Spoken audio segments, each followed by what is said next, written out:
Hello साथियों, स्वागत है आपका एक और नए वीडियो में। मित्रों, आज जिस कहानी को मैं लेकर आया हूँ वह कहानी बड़ी ही रोचक और महत्वपूर्ण है। जिस कहानी का शीर्षक है अनोखी हड्डी। मित्रों, इस अनोखी हड्डी का कमाल हमारे प्राचीन काल के महाराजाओं ने बड़े बखूबी से देखा है और इसी में इसका एक पात्र है प्रमुख राजा। जिस राजा की एक आकांक्षा होती थी, जिस देश का जितना अधिक राज्य हो सके मैं लड़के जीत लूं और अपने में मिला लूं। और जितने भी युद्ध का कारण रहा है, इसके पीछे दो ही कारण रहा है, एक जोड़ू और दूसरी जमीन। जितनी लड़ाइयाँ हुई है ये दो ही चीज़ों के लिए अधिकतर हुई है, क्या तो जोड़ू के लिए या फिर जमीन के लिए। उसी में एक राजा की आकांक्षा पर दर्शाया गया है। मित्रों, ये पूरी कहानी को सुने, समझे और बने रहे हमारे साथ। बिना देर किए हुए शुरू करते हैं कहानी। सब कुछ अपना बना लेने की कामना मनुष्य के विनाश की ओर ले जाती है। सब कुछ अपना बना लेने की कामना मनुष्य को विनाश की ओर ले जाती है। एक इच्छा पूरी होते ही दूसरे इच्छा की कामना करना ये मनुष्य का नेचर है। इस प्रक्रिया में उसे उचित और अनुचित का ध्यान बिल्कुल ही नहीं रहता है। इस कहानी में एक राजा के राज्य विस्तार की लालसा और उस लालसा में भीषण रक्तपात का कारण उसको दर्शाया गया है। उसकी इस महत्वाकांक्षा को एक वृद्ध व्यक्ति ने अपनी एक अनोखी हड्डी के द्वारा शांत किया था। तो बने रहे और समझे। एक स्वर्ण देश का महाराज जिनका नाम उदयगिरी था, वे 50 वर्ष की अवस्था तक पहुंचते पहुंचते महाराज अधिराज की उपाधि प्राप्त कर ली थी। देश देशांतर में उनकी विजय पताका लहरा चुकी थी। उनके पराक्रम का कोई पारावार नहीं था। मित्रों, अनेक बंदी राजा उनके भीमकाय दुर्ग में अंधेरी कोठरी दीवारों को ताकते हुए दम तोड़ चुके थे। जब भी महाराज की सेना किसी राज्य को रौंद कर लौटती तो महाराज की विपुल स्वर्ण राशि और बढ़ जाती थी। मित्रों, उनकी जो राशि का खजाना था और बढ़ जाता था और उनके मुकुट में एक नए हीरे मोती अपनी जगह बना लेते थे। और महाराज की आंखें अब भी क्षितिज पर अटकी हुई थी। वर्षा ऋतु के अंतिम दिन थे। वर्षा ऋतु समाप्त हो रहा था। महाराज अपने मंत्रियों के साथ राज्य के उत्तरी पर्वतों पर आखेट खेल रहे थे। दोपहर का समय ढल चुका था। महाराज एक हिरण का पीछा करते हुए अपना रास्ता भूल गए। आखेट की उत्तेजना में वह मीलों तक अपना घोड़ा दौड़ाते चले गए, पर हिरण का तो कुछ पता नहीं चला। लेकिन महाराज जंगल का रास्ता भूल गए। जंगल की सीमा आ पहुंची और महाराज थक कर एक पेड़ के नीचे खड़े हो गए। दूसरे ही क्षण महाराज के सामने जो जगह थी, जो स्थान था, उन्होंने आंख उठाकर देखा तो पुलकित हो उठे। एकदम ढलते सूरज के लाल प्रकाश में सामने एक विशाल पर्वत अपना गर्वपूर्ण माथा ऊंचा किए हुए खड़ा था और उसके चरणों में बड़ी सी नीली झील बह रही थी, बिछी हुई थी। झील इतनी स्वच्छ थी कि मानो वहां किसी भी चीज की दिक्कत नहीं। प्रकृति के अथाह सौंदर्य के लिए वह एक दर्पण हो। पहाड़ की वादियां देवदार के वृक्षों से लदी हुई थी। दाईं ओर उसकी ढलानों पर एक छोटा सा नगर बसा हुआ था, जिसकी छतें सायकाल के धुंधले प्रकाश में दूर तक फैली हुई नजर आ रही थी। महाराज इस अपूर्व दृश्य को एकटक देखते रहे। जब एकटक देखते रहे थे कि उनके साथी ने उन्हें ढूंढते हुए वहां आ पहुंचा। महाराज स्वयं से बोले, मैं न जानता था कि मेरे राज्य में ऐसे सुंदर प्रदेश भी मौजूद है। पास खड़े महामंत्री ने हाथ बढ़ाकर उत्तर दिया, महाराज यह प्रदेश आपकी सीमा से बाहर है। आपकी राज्य सत्ता यहीं पर समाप्त हो जाती है जहां पर आप खड़े हैं। महाराज ने पूछा, तो क्या यह प्रदेश मेरे राज्य का अंग नहीं है? मंत्री ने बताया, नहीं महाराज, यह वह छोटा सा स्वाधीन देश है जिसके लोग मछलियां पकड़कर अपना जीवन व्यतीत करते हैं, निर्वाह करते हैं। अपने हाथों की उंगलियां मुट्ठी में समेटते हुए महाराज दृढ़ निश्चयी होकर बोले, यह मेरे देश का अंग नहीं। आज ही लौटकर सेना को तैयार करो। महामंत्री, मैं स्वयं इस प्रदेश पर चढ़ाई करूंगा। मेरे राज्य की सीमा अब यह पर्वत शिखर होगा। महाराज वहां से लौट पड़े। अभी 10 दिन भी न बीते होंगे कि वह शांत जलराशि जिस पर पहले गाते हुए मछुआरे मछलियां पकड़ते थे, अब उन्हीं के खून से लाल होने लगी। महाराज के वीर सैनिकों की बाण वर्षा पेड़ों और पत्थरों को भी छत विछत करने लगी। इस अवस्था में 3 दिन बीत गए। महाराज की सेना झील पार करके नगर की दीवारों तक जा पहुंची, फिर भी मछुआरों ने हथियार नहीं डाले।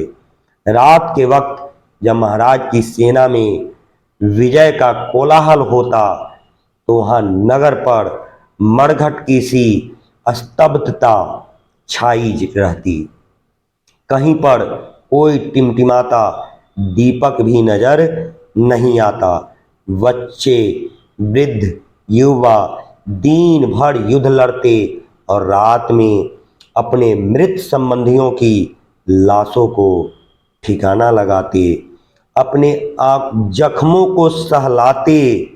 फिर इस कराल अंधकार में कहीं भी आशा की कोई रेखा नहीं देखते हुए धरती पर हाथ रखकर अपने प्राणों की बलि देने का शपथ लेते, मातृभूमि मैं तेरे लिए मर मिटूंगा।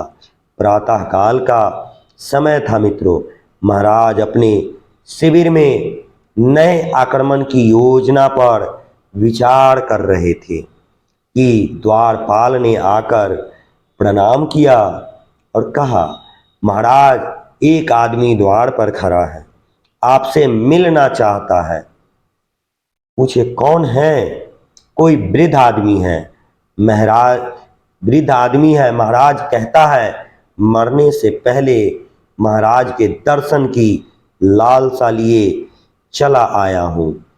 एक मंत्री ने कहा, कोई राजदूत होगा। दूसरे मंत्री ने कहा, नहीं, यह छद्म भेष में कोई सैनिक होगा। द्वारपाल ने बताया, उसके पास कोई अस्त्र नहीं है महाराज। वह बहुत वृद्ध है, बहुत बूढ़ा है और लाठी के सहारे बड़ी कठिनाई से खड़ा हो पाता है। महाराज ने प्रवेश की स्वीकृति दे दी, आने को कह दिया। थोड़ी देर बाद एक वृद्ध पुरुष लंबा मैला सा चोंगा पहने, कुर्ता पहने, अवस्था के बोझ से दबा हुआ, अपनी लाठी पर झुककर चलता हुआ महाराज के सामने आकर के खड़ा हुआ। महाराज ने कहा, क्या है वृद्ध, तुम कौन हो? मेरे पास बहुत थोड़ा समय है। वृद्ध बोला नमस्कार करते हुए, महाराज समय तो मेरे पास भी बहुत थोड़ा है। महाराज के यश और कीर्ति के गीतों से चारों दिशाएं गूंज रही है। मैं आपके दर्शन को चला आया हूँ। महाराज थोड़ी देर तक उसके चेहरे की ओर देखते रहे, फिर बोले, शत्रु देश से आए हो? वृद्ध बोला, नहीं महाराज, मैं आप ही के राज्य का एक सेवक हूँ। यहाँ से थोड़ी दूर पर मेरा झोपड़ा है। तुम क्या चाहते हो वृद्ध? महाराज ने कहा। वृद्ध कहा, दान दक्षिणा का प्रार्थी हूँ महाराज, मैं बहुत वृद्ध हो चुका हूँ। कहते हुए वृद्ध ने अपने लंबे वस्त्र की जेब में हाथ डाला और एक छोटी सी सफेद हड्डी का टुकड़ा निकालकर बोला, मुझे इस हड्डी के वजन के बराबर सोना दे दिया जाए महाराज। मुझे और कुछ नहीं चाहिए, बस मुझे इस हड्डी के बराबर सोना दे दिया जाए।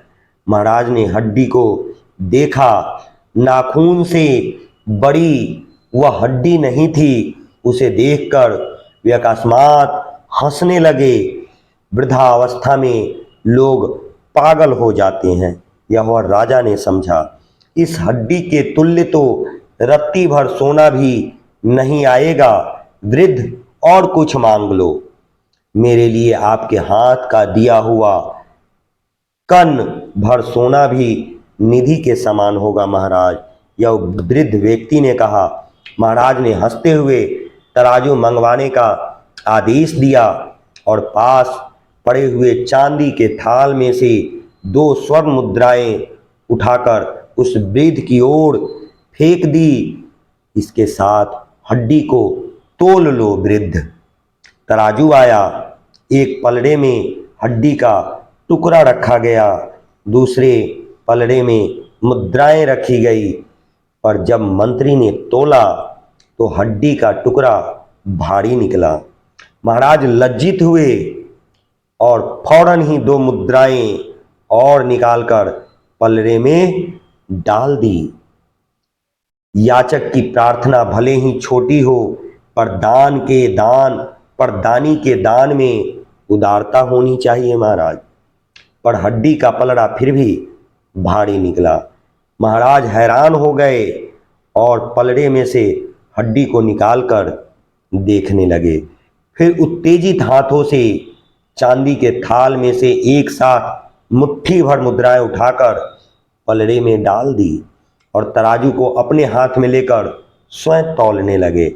पर पहले की ही तरह हड्डी का पलड़ा अब भी भारी निकला। सब दरबारी चकित होकर तराजू के पास आ गए। महाराज विस्मय से हड्डी को देख रहे थे। वृद्ध ने हाथ बांधकर कहा, महाराज, मैं अपनी हड्डी को वापस लेता हूं। शायद आपके पास इसके बराबर सोना दान के लिए नहीं है। महाराज इस अपमान को सहन नहीं कर सके। एक बड़ा तराजू मंगवाया गया और उसके एक पलड़े में तुच्छ सी हड्डी रखी गई और दूसरे पलड़े में चमकती हुई मुद्राओं से भरा सारा का सारा थाल उड़ेल दिया गया। पर हड्डी का टुकड़ा फिर भी भारी निकला। वृद्ध धीरे धीरे मुस्कुराने लगा। महाराज उदयगिरी, आपका राज्य बहुत बड़ा है, पर आपके राज्य की धनराशि तो क्या संसार भर के राज्य में इसकी तुलना का सोना नहीं मिलेगा।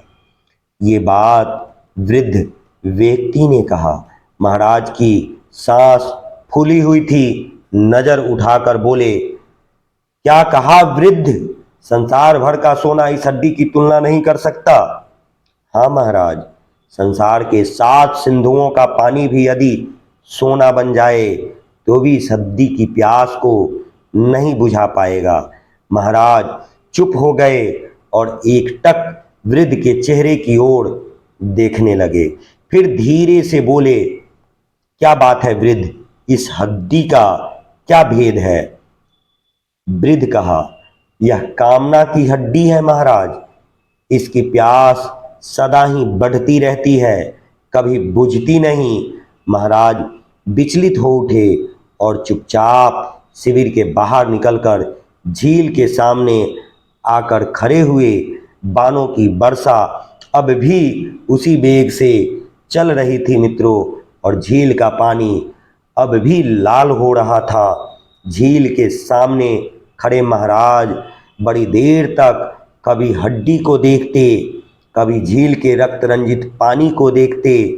दूसरे दिन प्रातः जब हुआ, तब दुदुम्भी बजने का समय हुआ, बिगुल बजने का समय हुआ, तो मछुआरों ने देखा कि महाराज उदयगिरी की सेनाएं वापस लौट रही है और वनों से भागे हुए पशु पक्षी फिर से धीरे धीरे लौटने लगे हैं।